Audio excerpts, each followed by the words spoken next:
제일 걱정되는 그거지. 처음이고 안 해봤는데 내가 여기다 돈을 한 2억을 지금 넣어야 되잖아.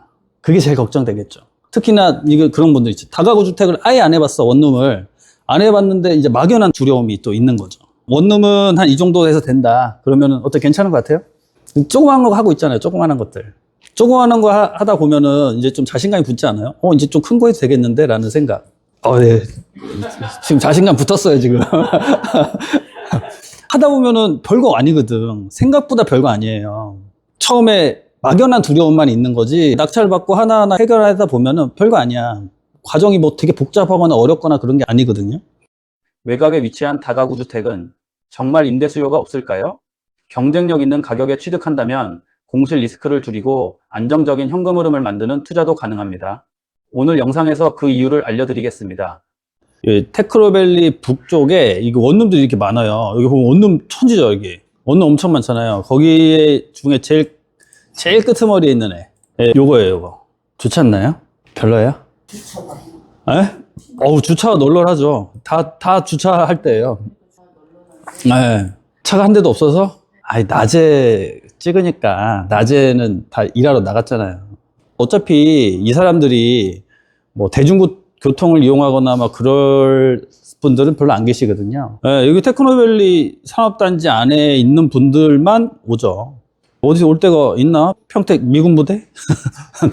없어. 여기는 그게 없어요. 그래서 뭐 제한적이라고도 볼 수 있지만 어쨌거나 여기가 완전 자동화가 돼가지고 인력들이 필요 없게 될 것까지는 않으니까, 그래서 어쨌거나 수요는 계속 있지 않을까라는 이제 생각을 한 거죠.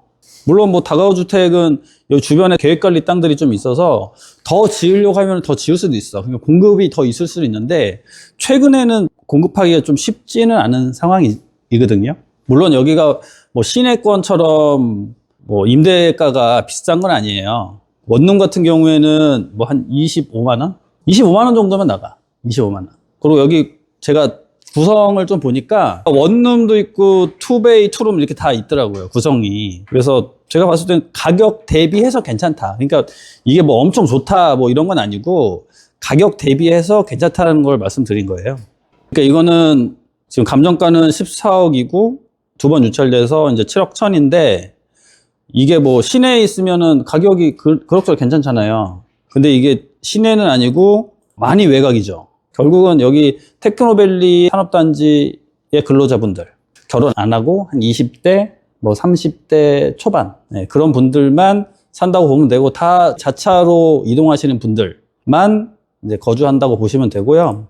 여기가 2층에 6가구, 3층에 6가구, 4층에 4가구야. 그래서 총 16가구. 그래서 제가 임대가를 한번 대략적으로 한번 봤거든요. 임대가만. 제가 이거를 임대가를 어떻게 봤냐면, 여기 보면 임차인들이 월세로 사시는 분은 딱 한 명이야. 나머지는 다 전세. 다 전세. 2명이었네. 그러니까 반전세네. 4천에 월 2만 원이니까.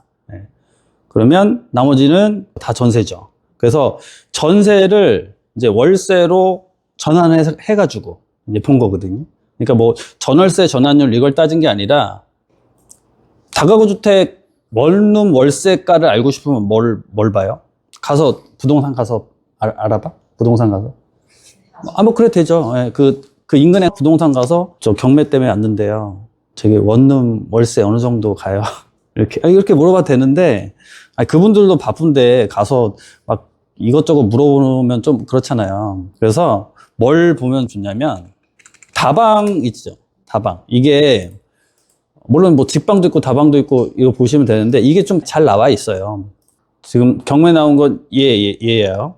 그럼 이 근처에 원룸을 보니까 이건 원룸은 아니네. 보니까 300에 37 나오는데 관리비는 8만 원이고, 근데 1.5룸이에요. 1.5룸. 그러니까 투베이라는 거죠. 그러니까 거실이랑 방이랑 이렇게 분리된 분리형이고, 그래서 이거를 투베이라고도 그러고 1.5룸이라고도 하고, 그게 지금 300에 37에 관리비는 8만 원, 그 정도 나오는 거고. 자, 그러면 그래서 제가 이거를 보고 어떻게 판단했냐면, 이게 보통은 경매가 나오면 이 사진상에 도면이 이렇게 나와 있는 경우들이 있거든요. 근데 얘는 도면이 없더라고요. 그냥 이렇게 사진만 찍어 놓고 가서 이게 경매가 나오면은 건축물 대장 도면 포함해서 뗄 수가 있어요. 근데 이거는 그렇게까지 떼놓지 않고 그냥 이렇게만 떼놨어. 그러니까 이렇게 떼니까 각 호실별로 뭐 원룸인지 투베이인지 투룸인지 알 수가 없어가지고 제가 이제 뭘로 판단했냐면 이제 전세가를 본 거지. 전세가를 보니까 이렇게 전세가가 3,000, 3,500 이런 게 있어요. 그럼 이런 건 원룸. 그리고 한 4,500 이건 투베이. 그리고 6,500에서 8,000 사이. 이제 6,500이죠? 6,500에서 8,000 이건 투룸. 그 정도 되더라고요. 그래서 이거를 제가 쭉 썼어, 이렇게. 그러니까 201호부터 404호까지가 이렇게 쭉 있는데 201호는 투베이. 그래서 투베이가 한 500에 한 40 정도는 받지 않을까 했는데 지금 얘에서 보니까 얘가 지금 투베이잖아요? 그럼 300에 37이야. 그럼 또 뭘 봐야 되냐면 이게 혹시 그럼 이게 좀 더 오래된 건가? 이것도 봐야 돼. 근데 오래된 건가 봤더니 올해도 안 됐어. 21년도 12월 30일 날 사용 승인이 떨어진 거예요, 이게. 그럼 오래된 거 아니죠? 그죠? 그러면은 이 경매 물건은 언제 사용 승인이 난 거냐면 얘는 20년도 5월이야. 그러니까 얘가 좀 더 오래됐어. 그래서 그러면 이게 500에 40이 좀 힘들 수도 있겠구나 이렇게 생각은 하셔야 되는데 이거를 또 고지고대로 보면 안 돼. 왜 그러냐면요. 부동산에서 다방에 올릴 때 어떻게 올릴까요? 가짜는 아니고 뻥도 아니고 이제 허위 매물은 아닌데 그 손님들이 봤을 때 여기 투베이 37만 원밖에 안 하네? 이런 느낌이 들게 그렇게 올려요. 그래서 막상 부동산에 연락을 해가지고 저 매물 330일짜리 투베이 봤는데 그거 있어요? 그러면 진짜 가서 보잖아요. 그러면 예를 들어서 좀 답답해. 뭐 막혀 있거나 아니면은 뭐 좀 청소가 덜 돼 있거나 아니면 좀 상태가 좀 깨끗하지 않거나 그러니까 좀 싼 거야. 그래서 그걸 싼 거를 보여주고 그러면 손님이 어떻게 그래 뭐 싼 거가 이유가 있구나. 그러면 그때 다시 일단 손님은 자기가 받았잖아. 연락처 땄잖아. 그럼 그때부터 다른 물건들을 이제 보여주기 시작하는 거예요. 그래서 실제로는 여기에 올라와 있는 것들은 조금 싸게 올리는 것들이에요. 그러면 실제로는 500에 40 정도는 충분히 나갈 수 있는 물건이다라고 보시면 돼. 그렇죠? 그래서 이렇게 되고 그럼 투룸은 지금 500에 50 잡았죠? 그래서 이거는 충분히 가능할 것 같아. 그러니까 이게 투베이가 500에 한 40 정도면 투룸은 10만 원 정도 더 받는 거는 충분히 가능하거든요. 그리고 원룸은 200에 25 잡았어요. 200에 25. 이거 왜냐면 이거 보니까 여기도 이 비슷한 매물들이 있는데 여기 있다. 이게 이제 원룸이에요. 그러니까 원룸이 보니까 200에 24잖아요. 이것도 뭐야? 이것도 조금 낮은 편에 있는 애들을 이렇게 올리는 거예요. 그래서 제가 봤을 때 200에 25는 충분히 나가고 당연히 관리비 별도죠. 여기 나온 것들은 다 관리비 별도로 한 거예요. 그러면 이걸 쭉 내리면 여기 401호의 주인 세대가 하나 있더라고요. 여기 401호. 그러니까 이게 401호인데 보증금이 1억이에요. 1억 정도 되면은 1000에 80 정도는 충분히 받을 수 있거든요. 그래서 이거를 다 더하면 보증금이 7,600이고 월세가 한 685만 원 정도 나오는 거. 당연히 관리비는 이제 별도인 거고. 이 정도 나오는 원룸인데 지금 얼마? 7억 1,100만 원이다. 외곽에 있지만 경쟁력 있죠. 이 정도면.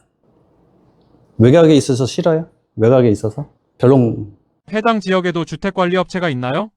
그러니까 주택관리가 관건이잖아요. 그래서 저도 이거 둔포에 주택관리가 있나 했는데 그 중에 한 분이 공인중개사예요. 부동산 하셔. 그래서 그분이 어디서 하냐? 둔포에서 하셔. 여기서. 그래서 물어봤지. 그러니까 주택관리가 한 2군데 있대요. 그래서 거기서 지금 거의 독점적으로 2군데가 다 하고 있대. 그래서 거기 맡기면 될 것 같아요. 여기도. 그러니까 이게 다가구 주택을 들어갈 때는 저는 중요하게 보는 게 이걸 관리해줄 사람이 있냐 없냐가 전 중요하더라고요. 본인이 관리하려고 하면요. 이거 일 생각보다 많아요. 공실 생기면 광고도 해야 되죠?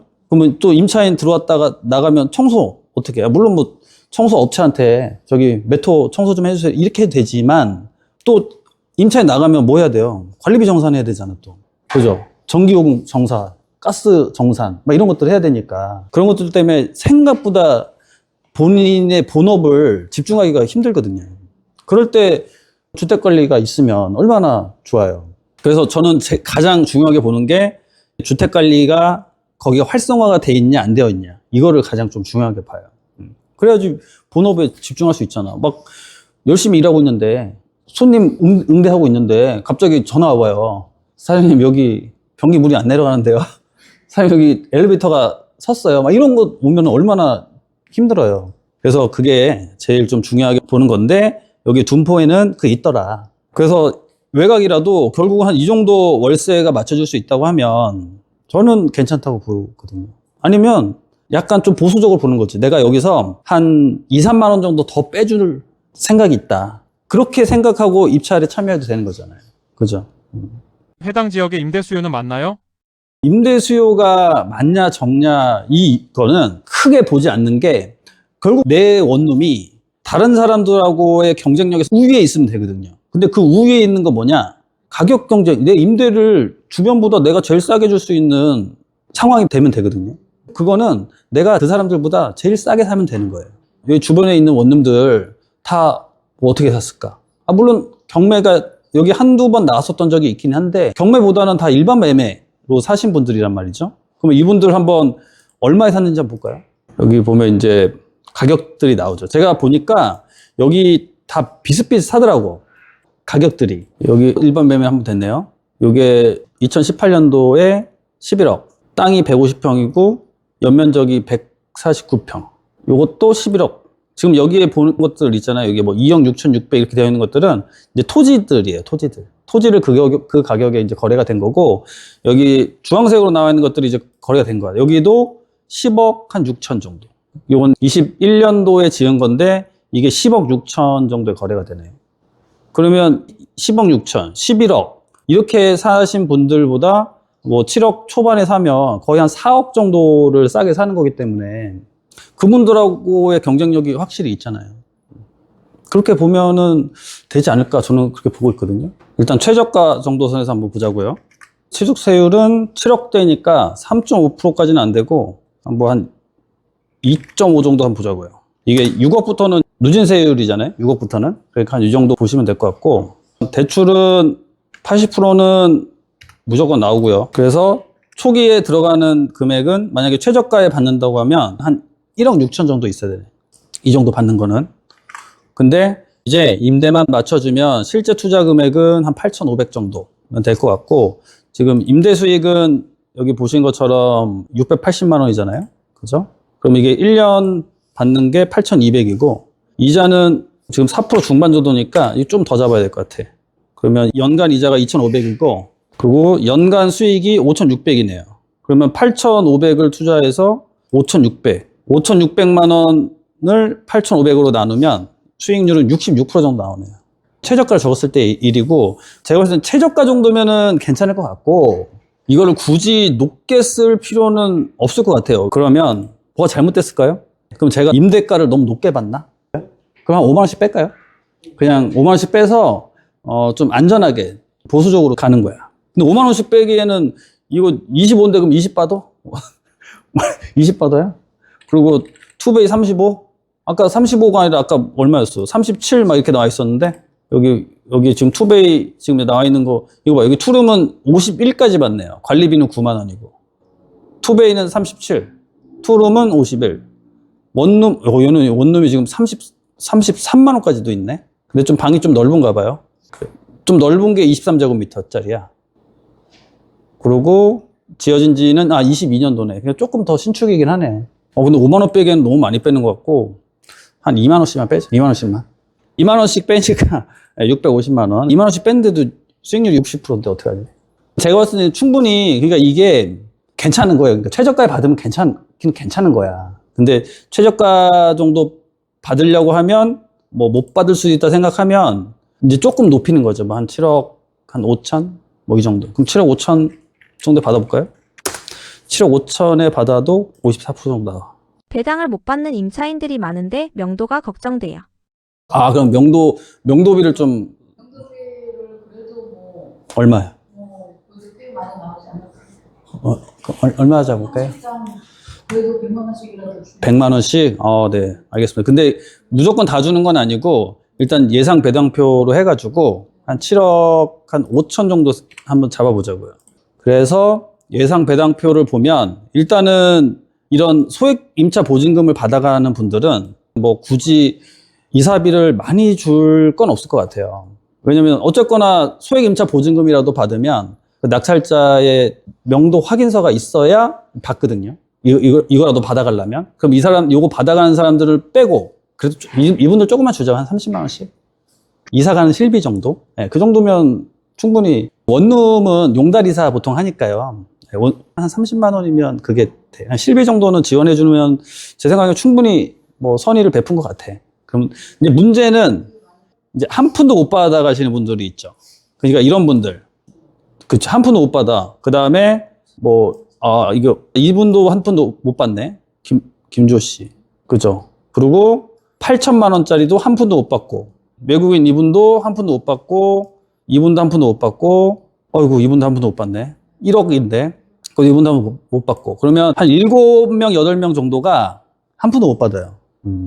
그러면 저는 100이면 진짜 많이 준 거거든요. 예, 아까 100 말씀하셨잖아요. 100이면 많이 줬다. 그러면 7명, 8명은 그러면 한 800에, 그럼 나머지 분들은 한 30 해가지고, 그러면 1000만 원 잡으면 되겠네. 예, 저는 뭐 1000만 원이면 뭐 충분할 것 같고, 대신에 이분들 이제 나가고 나면 아마 도배 정도는 해야 될 때들도 있을 수도 있어요. 그러니까 좀 고장난 데 좀 수리하고, 그럼 넉넉하게 이것도 한 5돈. 그럼 이렇게 하니까 수익률이 이제 한 44%까지 떨어졌습니다. 그러면 또 걱정되시는 것도 있어요? 이제 없어요? 네. 월세에 매달 나가는 관리비는 빠져 있네요. 그래서 제가 이거 수익률을 할 때 월세만 놓는 이유가 뭐냐면, 여기 관리비는 뺐잖아요. 그렇죠? 관리비는 왜 빼냐? 여기 보면 원룸이 한 6만 원, 투베이가 8만 원, 뭐 투룸이 뭐 9만 원 이렇게 받잖아요. 그럼 그 받는 거 다 합치면 이게 보통 이것도 거의 한 7, 80 이 정도 돼요. 그럼 그 7, 80이 관리비로 실제로 나가냐? 실제로 나가지가 않아요. 그러니까 관리업체 주는 게 30. 네. 그 다음에 이제 수도 나가잖아요. 수도가 보통 한 20. 그 다음에 승강기 업체 6만 원. 그 다음에 공용 전기 있죠. 전기 뭐 많이 나갈 때 한 10만 원. 네. 그래서 다 나가진 않아요. 그러니까 일부가 또 세이브가 된다고. 네.